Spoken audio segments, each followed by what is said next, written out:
అందరికీ నమస్కారం. గీతమ్మ కథల ప్రపంచానికి స్వాగతం. నేను మీ గీతవాణి. ఇప్పుడు మనం త్రివేణి గారి రచన సంఘర్షణను ఆస్వాదిస్తున్నాం. ముందుగా 4వ భాగంలో జరిగిన కథలోకి. కుటుంబ సభ్యులంతా, ముఖ్యంగా అన్న సీతారాం, చెల్లెలు సునందకు మళ్ళీ పెళ్లి చెయ్యాలని సంకల్పిస్తారు. సీతారాం కావాలనే ఏకాంతాన్ని కల్పిస్తూ ఉండటం వల్ల సునంద శ్రీధర్ల మధ్య చనువు నెమ్మదిగా పెరగసాగింది. సునంద సంకోచిస్తూనే శ్రీధర్ పట్ల ఆసక్తురాలవుతూ ఉంటుంది. ఇక 5వ భాగంలో కథ ఇలా ముందుకు సాగుతుంది. ఆ తరువాత 2 రోజులు శ్రీధర్ రాలేదు. ఎందుకని రాలేదో, కులాసాగా ఉన్నాడో లేదో.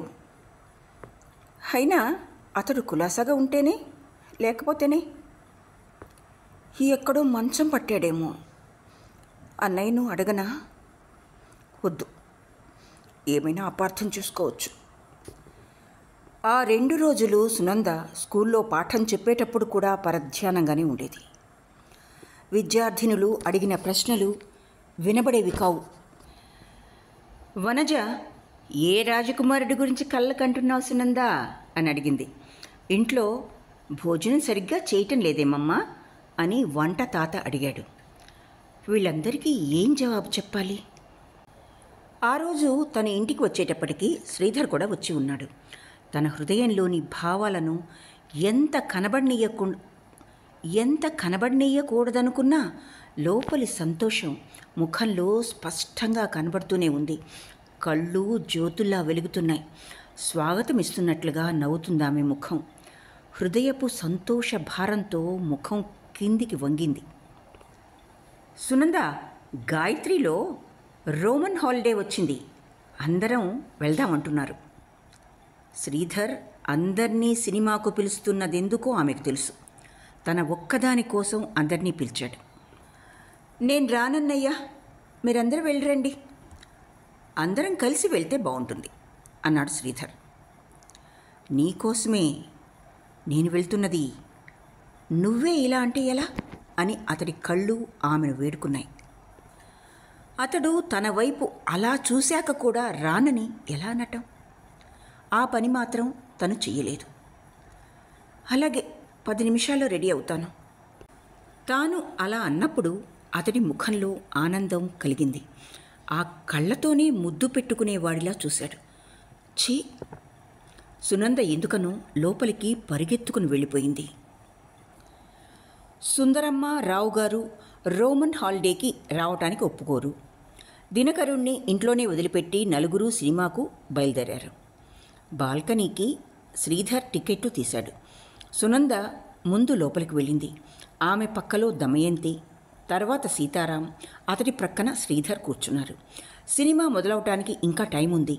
శ్రీధర్ చిప్స్ తెస్తానని బయటకు వెళ్ళాడు. 4 ప్యాకెట్లు తెచ్చి ఒక్కొక్కరికి ఒక్కొక్క ప్యాకెట్ ఇచ్చి సునందకు ఒక ప్యాకెట్టు ఇచ్చాడు. థ్యాంక్స్ అంటూ సునంద దాన్ని అందుకుంది. మిగిలిన దాన్ని తన చేతిలో ఉంచుకుని సునంద ప్రక్కలో ఖాళీగా ఉన్న కుర్చీ మీద కూర్చున్నాడు. సునందకు అక్కడి నుండి పారిపోవాలనిపించింది. దమయంతి వైపు తిరిగింది. కానీ దమయంతి భర్తతో మాట్లాడుతూ కూర్చుంది. మీరు తినటం లేదే అన్నాడు శ్రీధర్. తన చేతిలో తినటానికి చిప్స్ ఉన్న విషయమే మర్చిపోయిందామె. ఈ చిప్స్ ముగించడానికి ఇంకా టైం ఉందిగా. సినిమా హాల్లో పాటలు మొదలయ్యాయి. దీపాలు ఒక్కొక్కటిగా ఆరిపోయాయి. సునంద సోఫాలో వెనక్కు వాలింది. సునంద, దమయంతి పెట్టుకున్న మల్లెపూల వాసన చుట్టుప్రక్కలంతా వ్యాపించింది. సునంద తెరవైపు చూడటం లేదు. ఇండియన్ న్యూస్ రీల్ అంటే అంత ఇష్టం లేదామెకు. అప్పుడప్పుడు శ్రీధర్నే చూస్తోంది. పక్క నుండి చూస్తే చాలా అందంగా ఉన్నాడు అంది ఆమె మనస్సు. ప్రక్క నుండే ఏమిటి, ఎదురుగుండా చూసినా అందంగానే ఉంటాడు. శ్రీధర్ సినిమా శ్రద్ధగా చూస్తున్నాడు. ఇండియన్ న్యూస్ రీల్ అయిపోయింది. రాబోయే చిత్రాల ట్రయల్ మొదలైంది. ఏదో సినిమాలోని నాయకీ నాయకుల ప్రేమ ఘట్టాన్ని చూపుతున్నారు. ఇతని ప్రక్కలో కూర్చుని సినిమా చూడటమా? అన్ని విధాలుగా అతడిని స్నబ్ చెయ్యాలి. అది మంచి పని. కానీ ఎందుకలా చేయటం? లేకపోతే తన మౌనానికి వేరే అర్థాలు కల్పించుకోవచ్చు అతడు. అలా అర్థం చేసుకోవటం వల్ల ఏవేవో ఆశల్ని పెంచుకోవచ్చు. ఇప్పటి నుండే అతడి ఆశల మందిరాన్ని భగ్నం చేస్తే ఏం? కానీ అది అతడి ఆశ మాత్రమేనా? తన ఆశ మాత్రం కాదు. శ్రీధర్ సునంద వైపు తిరిగి, ఇప్పుడు ట్రైలర్ చూపుతున్న సినిమా చాలా బాగుంటుంది. నేను ఇంతకుముందు చూశాను. ఇక్కడికి వచ్చినప్పుడు అందరం వెళ్దాం అన్నాడు. సునంద ఉలిక్కిపడి అంది. కానీ శ్రీధర్ ఏమన్నాడో మాత్రం వినపడలేదు ఆమెకు. శ్రీధర్ మాత్రం చాలా సంతోషంగా తృప్తిగా సినిమా చూస్తున్నాడు. ఇంటర్వెల్లో మళ్ళీ దీపాలు వెలిగాయి. హిందీ పాట చెవులు గింగురుమనేలా వినిపిస్తోంది. సీతారాం వంగి సునందను, రోమన్ హాలిడేలో ఎవరెవరు నటించారు అని అడిగాడు. సునందకు అన్నయ్య ప్రశ్న వినబడినా వినబడినట్టే నటించింది. ఈ పాట మధ్యలో ఏమీ వినపట్టం లేదు అంటూ అన్నయ్య పక్కలో ఖాళీగా ఉన్న కుర్చీలో కూర్చొని, ఏమన్నావు అని అడిగింది. రోమన్ హాలిడేలో ఎవరెవరు నటించారు అని. Gregory Peck, Audrey Hepburn. Sunanda ఏదో మాటలు పెంచుతూ అన్నయ్య ప్రక్కనే కూర్చుంది. శ్రీధర్ వైపు కన్నెత్తి చూసే సాహసం మాత్రం కలగలేదు. కానీ సినిమా మాత్రం హాయిగా చూడగలిగింది. ఇప్పుడు సినిమా చాలా బాగుంది. ఆడ్రీ హెబర్న్ సినిమా రంగానికి కొత్తదైనా చాలా బాగా నటించింది. తను ప్రేమించిన సామాన్య మానవుడిని పెళ్లి చేసుకోలేని రాజకుమారిగా అద్భుతంగా నటించింది. గ్రెగరీ పెక్ లాంటి మంచి నటుడి నటనను కూడా మీరి నటించింది ఆమె. సునంద సినిమా చూసేటప్పుడు ఎప్పుడు ఏడ్చేది కాదు. కానీ రోమన్ హాలిడేలో రాజకుమారి ఆమె ప్రేమికుడు విడిపోయేటప్పుడు ఏడుపు వచ్చింది సునందకు. ఎప్పుడు రాని ఏడుపు ఎందుకు వచ్చింది ఈరోజు? సినిమాలోని ప్రేమికులు విడిపోతే తనెందుకు ఏడవాలి? తను సినిమా చూసి కాదు ఏడ్చింది. అయితే మరి ఇంకెందుకు? ఎందుకు? సిల్లీ, స్టూపిడ్ అని తన్ను తానే అనుకుంటూ కన్నీరు తుడుచుకుంది. సినిమా అయిపోయింది. అందరూ లేచి బయటకొచ్చారు. వచ్చేటప్పుడు సునంద శ్రీధర్ని కనుకొలుకుల్లోంచి చూసింది. అతడి మొహం గంభీరంగా ఉంది. సినిమాకొచ్చే ముందున్న ఉత్సాహం లేదిప్పుడు. అలా చేయటం వల్ల తనకు కలిగిన లాభం ఏమిటి? శ్రీధర్ను ఈ మారు కలుసుకున్నప్పుడు క్షమాపణ చెప్పుకోవాలి. ఏ శ్రీధర్, ఒంట్లో బాగాలేదా? సీతారాం శ్రీధర్ని అడిగాడు. ఏం లేదు అంటూ రాని నవ్వును బలవంతంగా పెదవుల మీదకు తెప్పించుకున్నాడు శ్రీధర్. వాళ్ళతో కొంచెంసేపు నడిచి చటుక్కున ఆగిపోయి గుడ్ నైట్ అని చెప్పి వెళ్ళిపోయాడు. ఆయన మామూలుగా లేరు ఇవాళ. దమయంతి అతను వెళ్ళిన వైపే చూస్తూ అంది. సీతారాం ఏదో మాట్లాడదామని నోరు విప్పి చెల్లెలి వైపు చూశాడు. తల వంచుకొని నడుస్తున్న చెల్లెలి ముఖంలోని భావోద్వేగాలను చూచి మౌనం వహించాడు. ఆ తర్వాత ఓ వారం రోజులు శ్రీధర్ వాళ్ళింటికి రాలేదు. మామూలుగా అయితే 2 రోజులకో మారు వచ్చేవాడు అతడు. రోజు అతడి కోసం ఎదురు చూసి నిరాశ చెందేది సునంద. అతడింక రాడు. ఆ రోజు తన ప్రవర్తన అతడికి కోపం తెప్పించింది. అతడు రాకూడదనేగా తను ప్రవర్తించింది. అయితే ఇలా బాధపడ్డం దేనికి? గేట్ తెరిచిన చప్పుడు వినగానే తలుపు దగ్గరికి వెళ్ళి నిల్చోవటం దేనికి? అడుగుల చప్పుడు వినగానే తల తిప్పి చూడటం దేనికి? నీ సామీప్యం నాకక్కర్లేదని నోరు విడిచి చెప్పలేదంతే. కానీ ఇప్పుడు తనకు సంతోషంగా ఉందా? స్కూల్లో కూడా శ్రద్ధగా పాఠం చెప్పలేకపోతోంది సునంద. భూగోళంతో మొదలైన పాఠం చరిత్రతో ఆఖరయ్యేది. ఇలా అయితే విద్యార్థినులు ఎలా పాస్ అవుతారు? సునంద సాయంకాలం తన గదిలో కూర్చుని మరునాడు చెప్పవలసిన పాఠాలను ఒకమారు చూసుకుంటూ ఉండగా దమయంతి కింద నుండి సునంద అని పిలిచింది. అయితే అతడు వచ్చాడేమో. అయ్యుండాలి. లేకపోతే దమయంతి తనను పిలవదు. ఈరోజు క్షమాపణ చెప్పుకోవాలి. సునంద అంటూ క్రింద నుండి మళ్ళీ పిలుపు వినిపించింది. వస్తున్నా అంటూ సునంద తొందరగా అద్దంలో చూసుకొని ముంగురులు దిద్దుకొని ముఖానికి ఒక మారు పౌడర్ వేసుకుని కిందకు దిగొచ్చింది. నీ స్టూడెంట్ వచ్చింది, డ్రాయింగ్ రూమ్లో కూర్చోబెట్టాను. సునందకు నిరాశతో ఏడుపు వచ్చినంత పనైంది. తన్ను చూడటానికి వచ్చిన శిష్యురాల్ని తన్ని బయటకు పంపేద్దామనిపించింది. సునంద డ్రాయింగ్ రూమ్ తలుపు దగ్గర నిలబడింది. వచ్చిన అమ్మాయి సురమ. సురమ లేచి నిల్చుని నమస్తే టీచర్ అంది. సునంద బలవంతంగా నవ్వు తెప్పించుకొని ఏమిటి సురమ అంది. ఆ రోజు మీరు వచ్చి మా నాన్నగారికి. అవును, తర్వాత ఏమన్నారు? రోజు 2 గంటలు బొమ్మలు వేసుకోవటానికి అనుమతి ఇచ్చారు. 2 గంటలు బొమ్మలు వేసుకొని తర్వాత స్కూల్ పాఠాలు చదువుకుంటున్నాను. రేపటి నుంచి నీలలోచన్ దగ్గర శిక్షణ ఇప్పించడానికి ఒప్పుకున్నారు. నీలలోచన్ పేరు విన్నారా టీచర్? ఆయన పేరు తెలియని వారెవరున్నారు? నువ్వే వాళ్ళ ఇంటికి వెళ్తావా, లేకపోతే ఆయన మీ ఇంటికి వస్తారా? నేనే వాళ్ళ ఇంటికి వెళ్తాను. ఆయన భార్య అమ్మకు బాగా తెలుసు.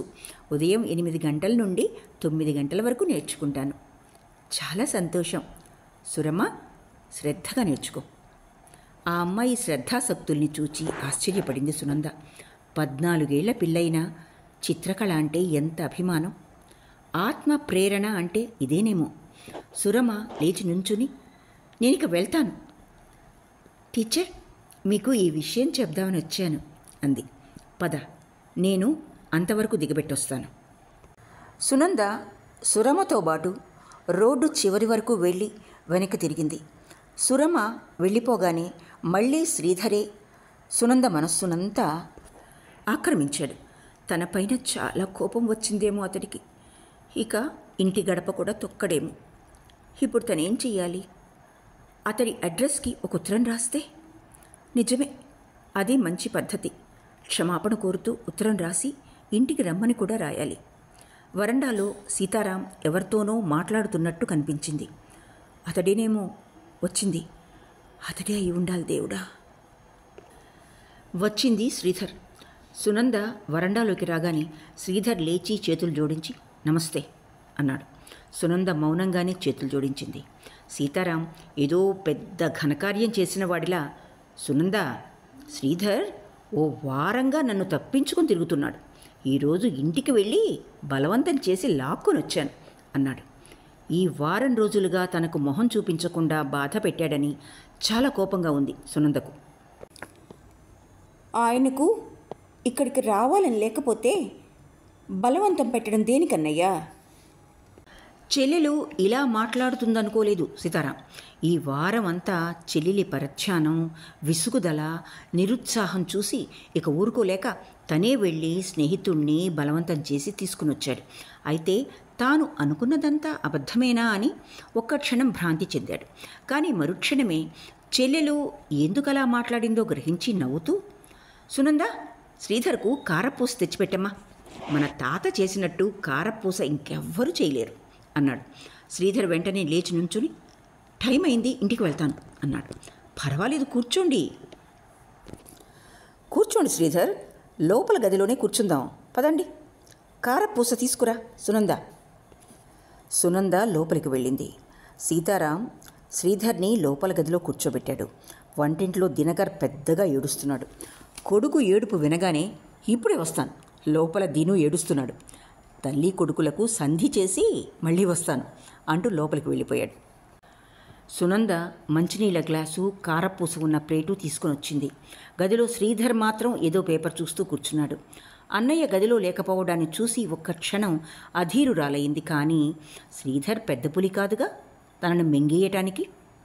సునంద అతడి ముందు ఒక టీపాయ్ పెట్టి దాని మీద నీళ్ల గ్లాసు, ప్లేటు పెట్టి ఎదురుగుండా ఉన్న ఇంకో కుర్చీ మీద కూర్చొని తీసుకోండి అంది. శ్రీధర్ మాట్లాడకుండా పేపర్ మడిచి ఓ ప్రక్కగా పెట్టి మౌనంగానే తినడానికి మొదలుపెట్టాడు. సునందే ముందుగా మాట్లాడింది. కారపూస బాగుందా? చాలా పని ఎక్కువగా ఉందనుకుంటా మీకు. అందుకే ఇటువైపు రాలేదేమో. రోమన్ హాలిడే బాగుందా?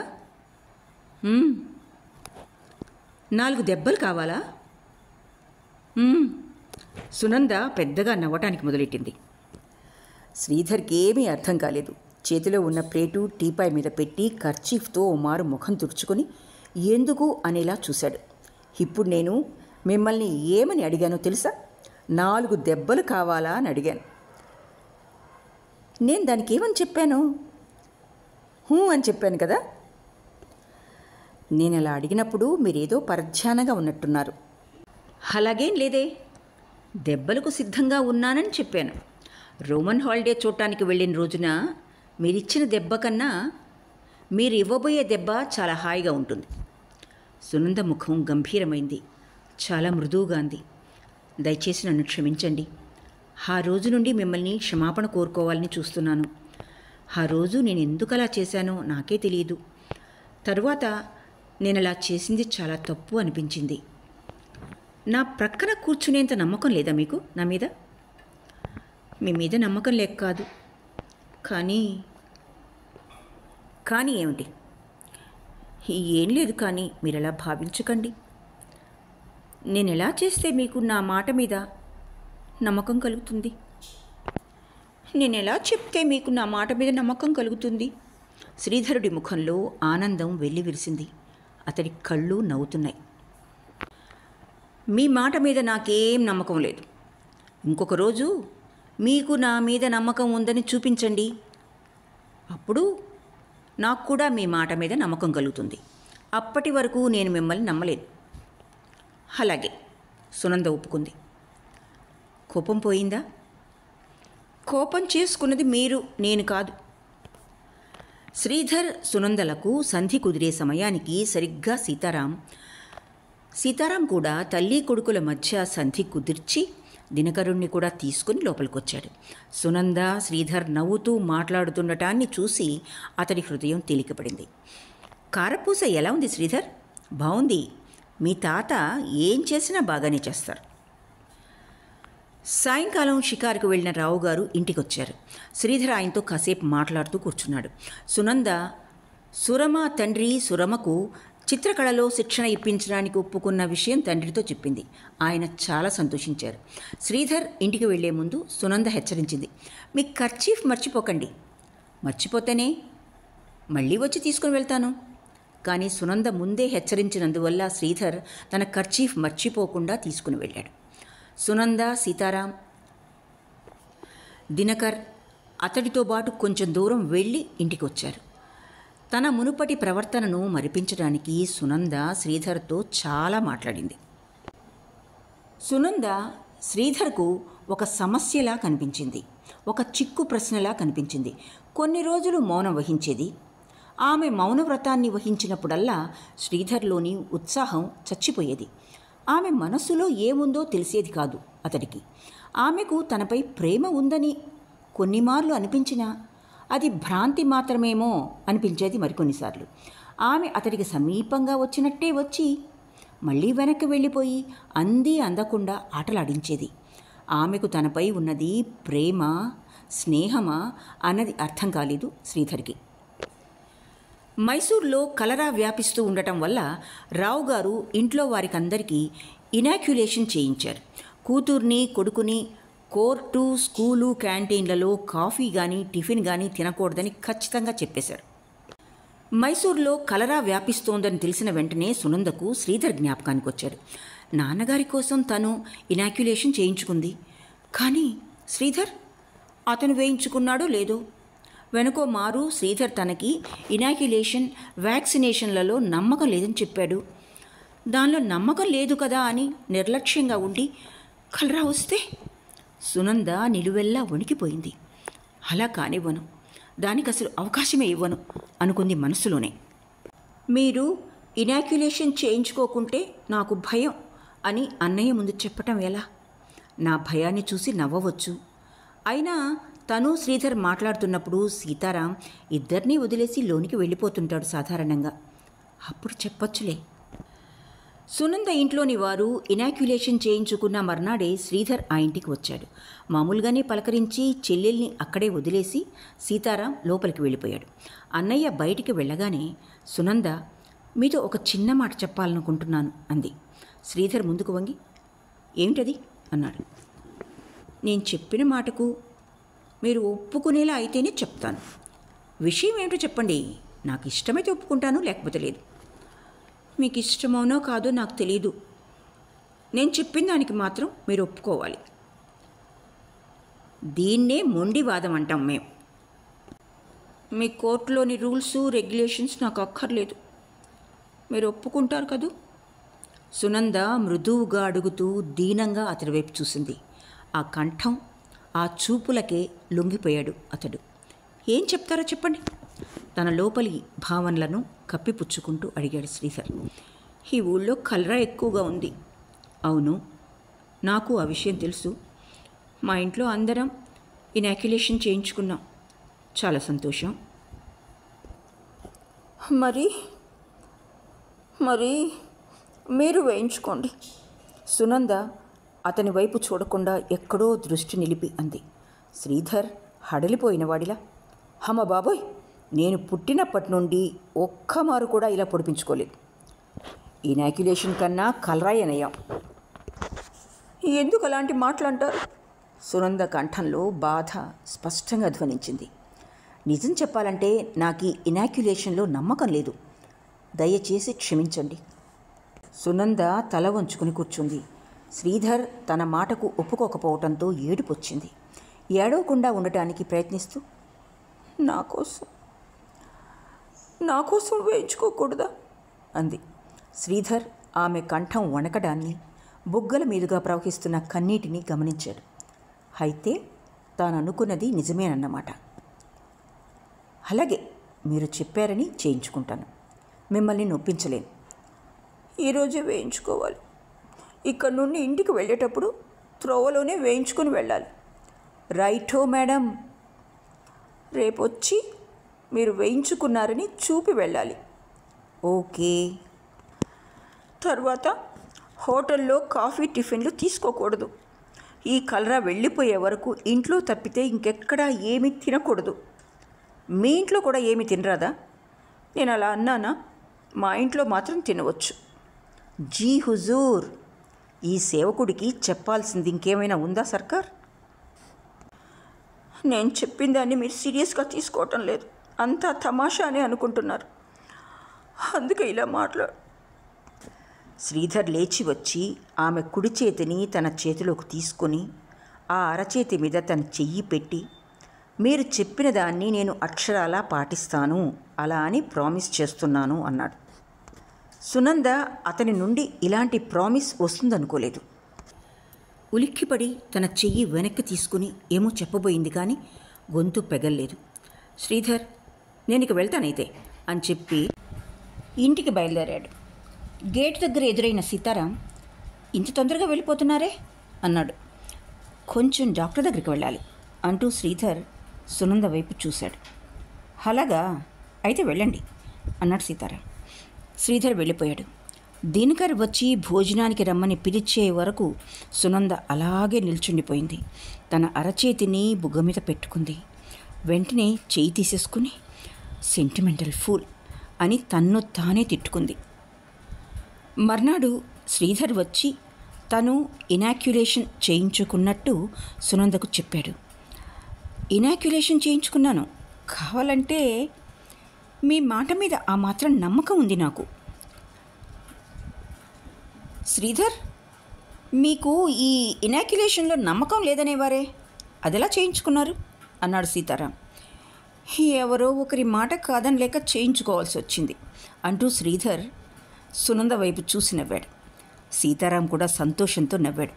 అయితే తాను అనుకున్నట్టే అంతా జరుగుతున్నదన్నమాట. సీతారాంకి కానీ, సుందరమ్మ గారికి కానీ, రావు గారికి కానీ ఎవ్వరికీ సునందకు పునర్వివాహం చేసుకోమని సలహా ఇచ్చే ధైర్యం లేదు. విధవ అయిన సునందను మళ్ళీ సుమంగళిగా చేయటానికి ఏం చేయమన్నా చేయడానికి సిద్ధంగా ఉన్నారు వాళ్ళంతా. కానీ భర్త మరణంతో విరాగినిగా జీవిస్తున్న సునందను మళ్ళీ పెళ్లి చేసుకోమని చెప్పే ధైర్యం మాత్రం లేదు వాళ్లలో. సీతారాం నేర్పుతో సునంద మనస్సునే ఇటు తిప్పడానికి ప్రయత్నించాడు.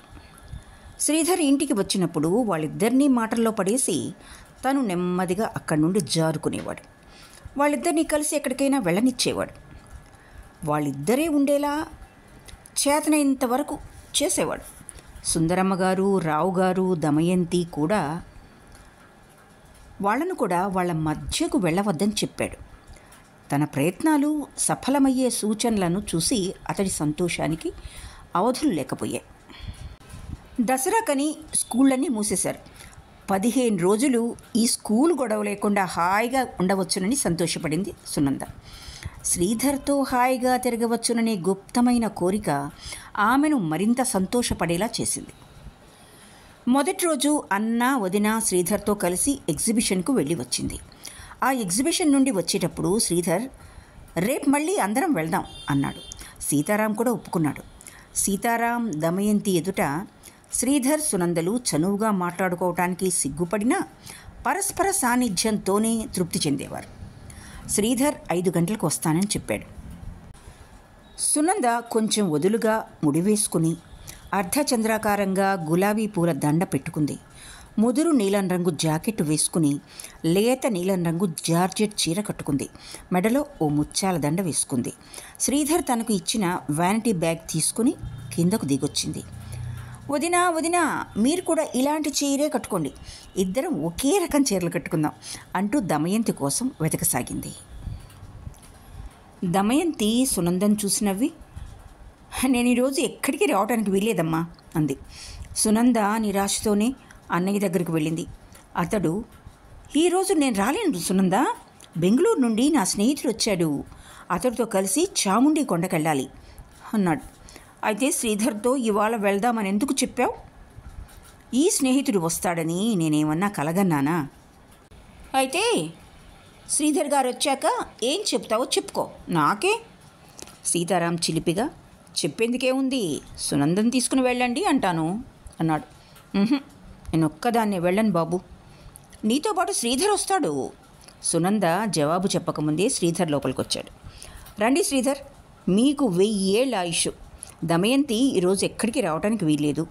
నేను నా స్నేహితుడిని చాముండి కొండకు తీసుకుని వెళ్ళాలి.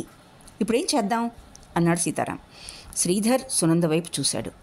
ఆమె ముఖంలోని భావాలను అర్థం చేసుకోవడానికి ప్రయత్నిస్తూ విఫలుడై, అయితే ప్రోగ్రాం క్యాన్సిల్ చేసేద్దామా అన్నాడు.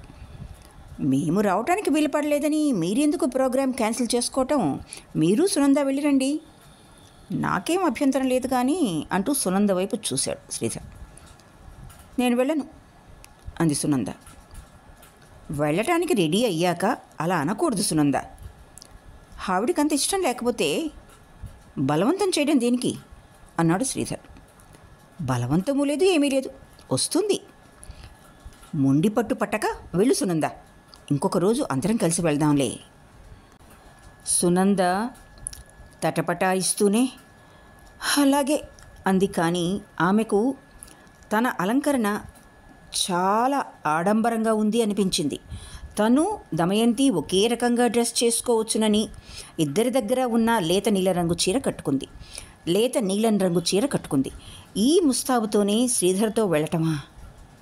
గదిలోకి వచ్చినప్పటి నుండి శ్రీధర్ ఆమె నుండి దృష్టి మరల్చకుండా చూస్తున్నాడు. అతడితో తనొక్కతే ఇలా ముస్తాబు చేసుకుని,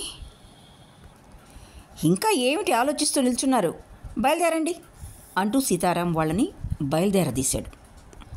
సునంద తలుపు వరకు వెళ్ళి వెనక్కి తిరిగి అన్నయ్యతో,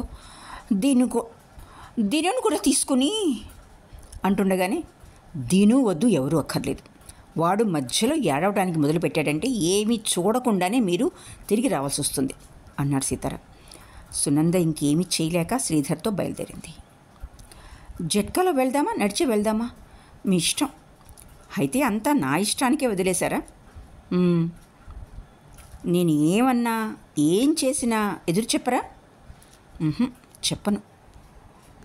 సరే, ఇప్పుడు జట్కాలోనే వెళ్దాం అంటూ జట్కాను పిలిచాడు శ్రీధర్. ఎగ్జిబిషన్ దగ్గర జట్కా దిగి సునంద టికెట్లు తేవడానికి వెళ్ళబోయింది. శ్రీధర్ ఆమెను ఆపాడు. అంతా నా ఇష్టానికే వదిలేశారు కనుక మీరిక్కడే నిల్చుని ఉండండి, నేను టికెట్లు తీసుకొని వస్తాను అంటూ టికెట్లు తీసుకొని రావడానికి వెళ్ళాడు. అతడు మళ్ళీ వచ్చేటప్పటికీ సునందకు కొంచెం దూరంలోనే ఓ 3 అబ్బాయిలు సునందనే చూస్తూ నిల్చున్నారు. వాళ్ళని చూడంగానే శ్రీధర్ హృదయం అసూయతో నిండిపోయింది. అందమైన వస్తువు అందరినీ ఆకర్షించడం సహజం అనుకొని తన్ను తానే సమాధానపరుచుకొని సునంద వైపు చూశాడు. సునంద వల్ల చీరకు అందం వచ్చిందో, చీర వల్ల సునందకు అందం వచ్చిందో తెలుసుకోలేకపోయాడు. శ్రీధర్ సునంద వద్దకు రాగానే ఆమెను చూస్తూ నిల్చున్న అబ్బాయిలు అక్కడి నుండి వెళ్ళిపోయారు. ఒంటరిగా వచ్చింది ఏడిపిద్దాం అనుకున్నారేమో అనుకున్నాడు శ్రీధర్. ఇక వెళ్దాం పదండి. సునంద మౌనంగా అతడిని అనుసరించింది. చీరలు ఏమైనా కొనుక్కుంటావా? లేదు. దేవకన్యలు శాపవశాన భూమి మీద జన్మిస్తారు. నాకింతవరకు ఈ మాట పైన నమ్మకం లేదు. ఇప్పుడు అందులోనూ ఈరోజు మిమ్మల్ని చూశాక ఆ మాట మీద నమ్మకం వచ్చింది. ఓహో, సరి మీరు భట్రాజులా పొగడకండి. నేనేం పొగట్టం లేదు. ఉన్నదున్నట్లుగా చెప్తే లా ప్రకారం అది పొగడ్త అవ్వదు. మీరు మీ లా రెండు బాగానే ఉన్నాయి. నాకేమైంది? ఏం లేదు. చాలా. సునంద నాలిక కొరుక్కొని అక్కడే ఆగిపోయింది. ఆ వాక్యం పూర్తి చేయండి. నేను ఇక చెప్పను. మీరు చెప్పి తీరాల్సిందే. ఖచ్చితంగా చెప్పను. నేను కూడా దీనులా ఉంటే పట్టుబట్టి ఏడ్చి రాగాలు తీసి ఇప్పుడు పట్టి చూడండి. నేను మీకన్నా మొండిదాన్ని. మొండి వాళ్లకు బుద్ధి తెప్పించగలను. నేను నిరభ్యంతరంగా తెప్పించవచ్చు. హలో సునంద. వసంతలక్ష్మి, విజయ, వనజ ముగ్గురు ఎదురుపడ్డారు.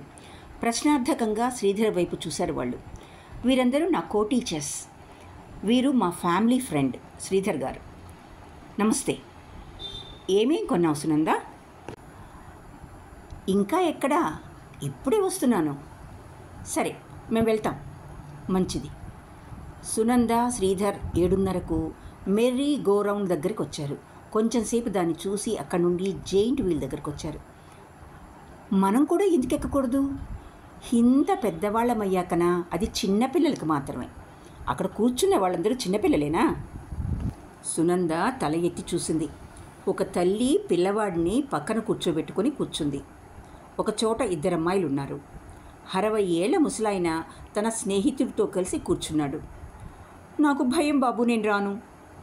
నేను మీతోనే ఉంటానుగా, భయం దేనికి? అయినా నాకు భయం, కళ్ళు తిరగొచ్చు. టికెట్లు తెచ్చేస్తాను. తెమ్మన్నారా?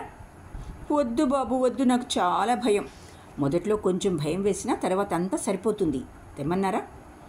సునంద సంశయిస్తూనే ఒప్పుకుంది. శ్రీధర్ టికెట్లు తెచ్చాడు. ఇద్దరూ ఖాళీగా ఉన్న బెంచి మీద కూర్చున్నారు. నాకు భయం వేస్తుంది. వీల్ పైకి వెళ్ళి కిందకు వచ్చేటప్పుడు కళ్ళు తిరుగుతాయేమో. అప్పుడు నేను ఉంటానుగా. మీరుండి ఏం చేస్తారు? మీకు భయం కలగకుండా చూసుకుంటాను అని శ్రీధర్ అంటుండగానే చక్రం తిరగసాగింది. మొదట్లో నెమ్మదిగా తిరిగినా పోను వేగాన్ని అందుకుంది. సునందకు కళ్ళు చీకట్లు కమ్మే. కళ్ళు తిరిగి తను పడిపోతున్నట్లుగా అయింది. చిన్నగా కేక వేసి ఆమె శ్రీధర్ భుజాన్ని గట్టిగా పట్టుకుంది. ఓహో, చిట్టిపాపాయ్ అంటూ శ్రీధర్ ఆమె భుజం చుట్టూ చెయ్యి పోనిచ్చి సునందను తన వైపుకు లాక్కున్నాడు. ఇప్పుడు అన్నాడు. సునందకిప్పుడు భయంగా లేదు. కానీ భావోద్వేగపు వేడిమికి ఆమె శరీరంలోని రక్తం వేగంగా ప్రవహించసాగింది. ఆమె మొహం అస్తమయ సూర్యుడి కాంతిని రంగరించుకుంది. అబ్బా, అతడి చేతుల్లో ఎంతటి రక్షణ ఉంది! అతడు అలా గట్టిగా పట్టుకోవటం వల్ల ఆమె చేతులు నొప్పి పెడుతున్నాయి. అయినా ఈ క్షణం శాశ్వతం కావాలని కోరుకుంది ఆమె హృదయం. శ్రీధర్ సునంద వైపు తిరిగాడు. ఆమె కళ్ళు ఆకాశంలో మెరిసే తారల్లా తళతళలాడుతున్నాయి. అతడి హృదయంలో 1000 జలపాతాలు దూకుతున్నట్లు, సముద్రం హోరు పెడుతున్నట్లు చప్పుడు వినిపిస్తోంది. తానేదో పెద్ద ప్రవాహంలో కొట్టుకొని పోతున్నట్లు అనిపించింది అతడికి. ఈ క్షణమే చిరకాలం ఉండాలని కోరుకుంది అతని హృదయం కూడా. వీల్ వేగం తగ్గగానే శ్రీధర్ ఆమెను చుట్టినా తన చేతుల్ని వెనక్కి తీసేసుకున్నాడు. ఇద్దరు కిందికి దిగారు. సునంద అడుగులు తడబడుతున్నాయి. శ్రీధర్ పట్టుకున్న భుజం ఇంకా నొప్పిగా ఉంది. చాలా భయం వేసిందా సునంద? శ్రీధర్ మొట్టమొదటిసారిగా సునందను పేరు పెట్టి పిలిచాడు. నేనెంత వద్దన్నా మీరు వినలేదు. ఇప్పుడు అయిన పెద్ద ప్రమాదం ఏమిటి? ప్రమాదమా? ఇప్పుడైనా ప్రమాదం చాలదు. తన హృదయంతో చిన్నపిల్లలు బొమ్మలాడుకునేలా ఆడుకున్నాడే, అది చాలదు. తన హృదయంలో ప్రేమ జ్యోతిని వెలిగించాడే. మీరు చేసేది ఒక్కటి కాదు బాబు, సునంద కోపగించుకున్నట్టు అంది. నేనేం చేశాను ఇప్పుడు? అబ్బా, మీ చేతుల్లో ఎంత బలం ఉంది!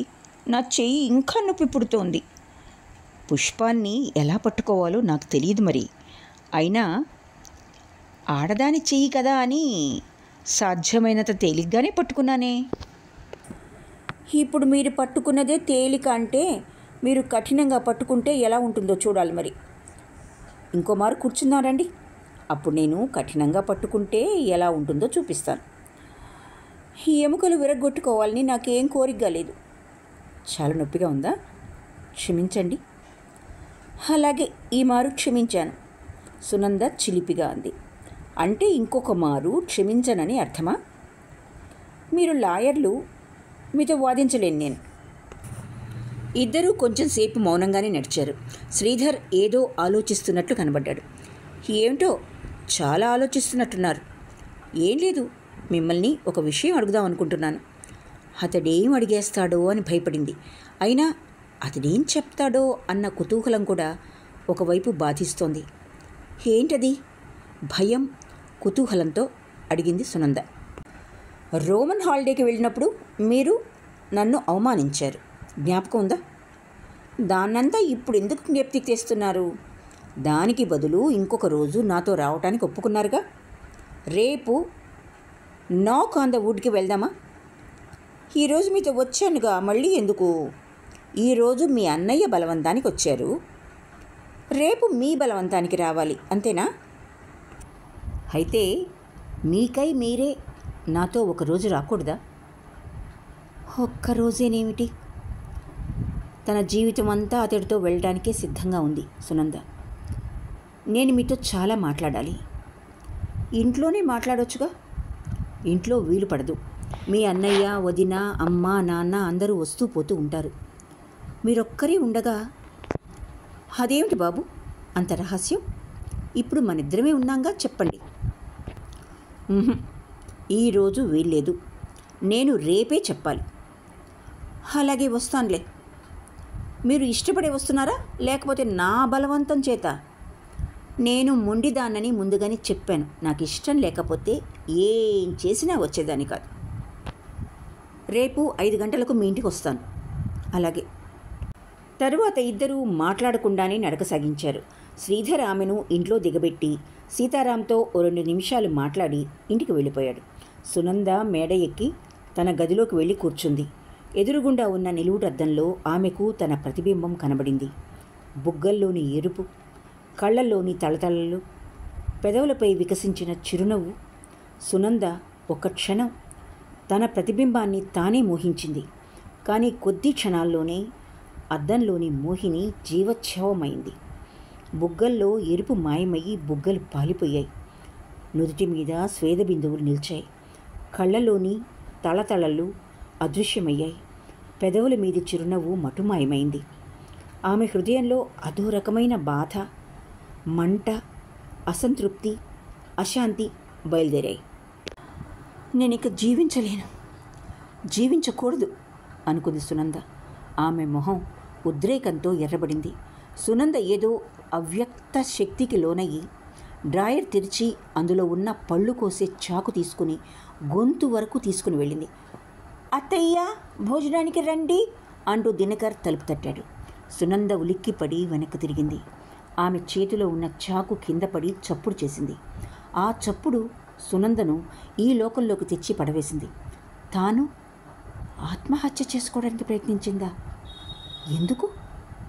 తనకి ఏమైంది అసలు? తనకు ఒంటి మీద తెలివి లేకుండా ఏమైపోతోంది? సునంద నేల మీద పడి ఉన్న చాకును తీసి డ్రాయర్లో పెట్టి తలుపు తెరిచింది. దమయంతి లోపలికొచ్చింది. ఇంకా బట్టలు మార్చుకోలేదా? ఇది మరీ బాగుంది. ఇంతసేపు తలుపులు వేసుకుని తపస్సు చేస్తూ కూర్చున్నారా ఏమిటి? అంది. అవును, నన్ను చూస్తే మీకు అందరికంతే అంటూ సునంద ఏడవసాగింది ఒక్కపెట్టున. దమయంతి నిశ్చేష్టురాలైంది. సునంద ఎన్నడూ ఇలా చేసి ఎరుగదు. దమయంతి సునందను ఎన్నో మార్లు ఏడిపించింది, కానీ ఎన్నడూ సునంద ఇలా ఏడవలేదు. ఎన్నో మార్లు సుందరమ్మ గారు కోడలితో సీతారాంది బేల మనస్సు, తొందరగా ఏడ్చేస్తాడు, కానీ సునంద అలా కాదు, తొందరగా ఏడుపు రాదు ఆమెకు అని చెప్పారు. అలాంటి సునంద ఇంత చిన్న మాటకే ఇలా ఏడవాలా?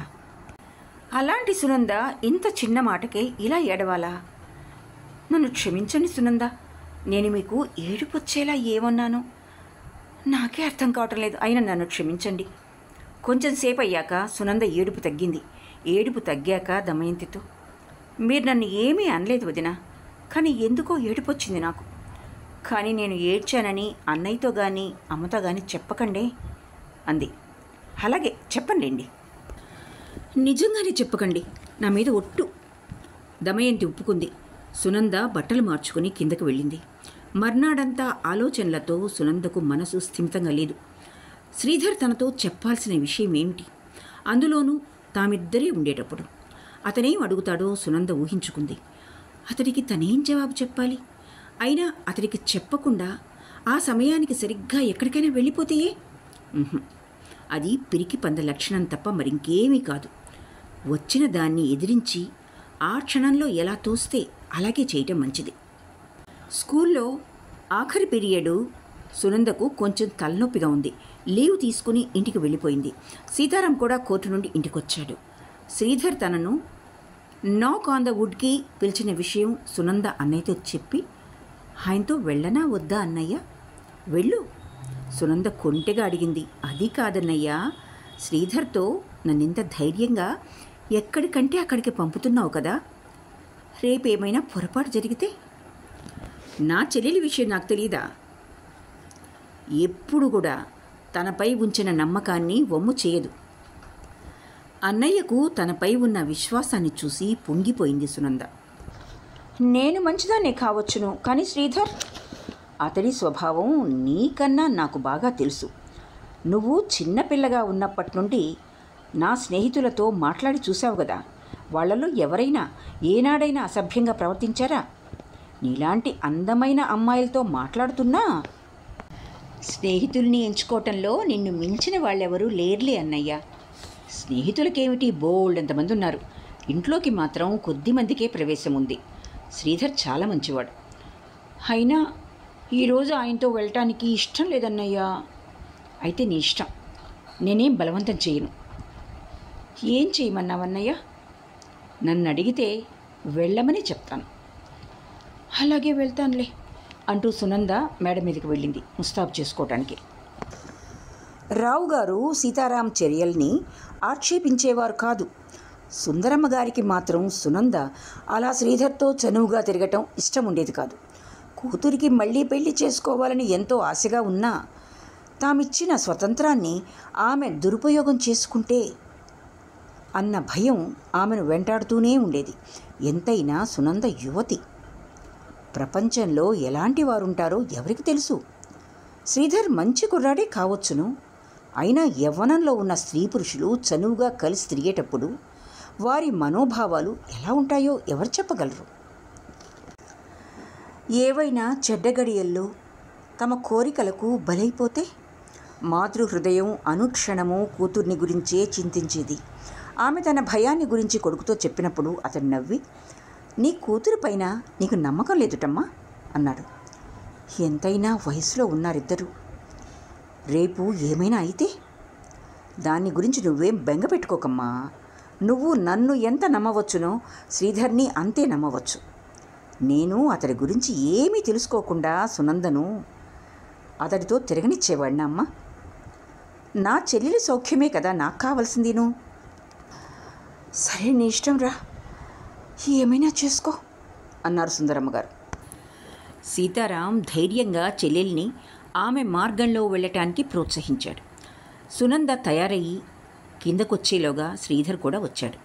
మర్యాదకు శ్రీధర్ సీతారాంని కూడా పిలిచాడు. సీతారాం వినయంగానే, ఈరోజు మీరు వెళ్ళండి, ఇంకొక రోజు అందరం కలిసి వెళ్దాం అన్నాడు. శ్రీధర్ సునందని తీసుకుని బయలుదేరాడు. అతడు తన చేతి గడియారంలో టైం చూసి 5:15 సినిమా 6:30కు మొదలవుతుంది, ఏదైనా హోటల్కి వెళ్దామా అన్నాడు. సునంద ఒప్పుకుంది. మార్కెట్కు వెళ్లే బస్ ఎక్కి ఇద్దరూ ఇంద్రభవన్కు వెళ్లారు. ఫ్యామిలీ అని రాసి ఉన్న గదిలోకి వెళ్ళి కూర్చున్నారు. శ్రీధర్ తమ వెనకే వచ్చిన సర్వర్తో టిఫిన్ తీసుకుని రమ్మని చెప్పాడు. సర్వర్ బయటికి వెళ్ళాడు. చాలా ఉక్కగా ఉంది కదా, సునంద అడిగింది. అవును. శ్రీధర్ చాలా మౌనంగా కూర్చున్నాడు. సునందే మళ్ళీ అడిగింది. నాక్ ఆన్ ద వుడ్ బాగుందట్నా? అలా అని ఎవరో అన్నారు. మళ్ళీ మౌనం వాళ్ళిద్దరి మధ్య ఆవరించింది. మాట్లాడకుండా ఒకరినొకరు చూసుకుంటూ కూర్చోవటం ఎలా? సునందకు ఏం మాట్లాడాలో తెలియలేదు. కిటికీలో నుండి బయటకు చూస్తూ తనలోనే చెప్పుకుంటున్నట్లు, అబ్బా చాలా ఉక్క అంది. శ్రీధర్ చిరునవ్వు నవ్వుతూ, ఇది 2వ మారు అన్నాడు. ఏంటి? చాలా ఉక్కగా ఉందని మీరు చెప్పటం ఇది 2వ మారు. మీరిలా ఏం మాట్లాడకుండా మౌనం వహిస్తే నన్నేం చేయమన్నారు? శ్రీధర్ ఏదో మాట్లాడడానికి ప్రయత్నించాడు, కానీ మాట పెగల్లేదు. జేబులో చేయి పెట్టి చిన్న చీటి తీసి సునంద ముందు పెట్టి మొహం తిప్పుకున్నాడు. సునంద శ్రీధర్ ముఖాన్ని పరీక్షగా చూసింది. శ్రీధర్ తన ముఖం ఆమెకు కనబడనీయకుండా తల తిప్పుకున్నాడు. సునంద టేబుల్ మీద ఉన్న కాగితాన్ని చూసింది. వణుకుతున్న చేతులతో ఆ కాగితాన్ని తీసుకుంది. కంపిస్తున్న వేళ్లతో మడిచి ఉన్న కాగితాన్ని విప్పింది. ఆమె కళ్ళు తొందరగా ఆ అక్షరాల మీద పరిగెత్తాయి. నేను నిన్ను ప్రేమిస్తున్నాను, పెళ్లి చేసుకుంటావా? హో అంది సునంద. ఆమె కళ్ళు చీకట్లు కమ్మాయి. తల తిరిగినట్లయింది. తలుపు తెరుచుకొని సర్వర్ టిఫిన్ మంచినీళ్లు వాళ్ల ముందు పెట్టి వెళ్ళిపోయాడు. శ్రీధర్ మళ్లీ సునంద వైపు తిరిగినప్పుడు ఆమె ఆ కాగితాన్ని చేత్తో పట్టుకుని శ్రీధర్ ముఖాన్ని చూస్తూ కూర్చుంది. కానీ ఆమె ముఖం వివరణమైంది. శ్రీధర్ ఏమీ జరగనట్టుగానే టిఫిన్ తీసుకోండి అన్నాడు. సునంద ఓ రాతి బొమ్మలా కూర్చుంది. శ్రీధర్ క్షమాపణ కోరేవానిలా, నేను అలా అడగటం మీకు ఇష్టం లేకపోతే క్షమించండి అన్నాడు. మీకు నా విషయం పూర్తిగా తెలుసా? నేను విధవను. నాకు తెలుసు, చాలా నిర్లిప్తంగా అన్నాడు శ్రీధర్. మీకెవరు చెప్పారు? సునంద ఆశ్చర్యంతో అడిగింది. మీ అన్నయ్యే ఓ మారు చెప్పారు. తెలిసి నన్ను పెళ్లి చేసుకుంటారా? దీనిలో తప్పేముంది సునంద?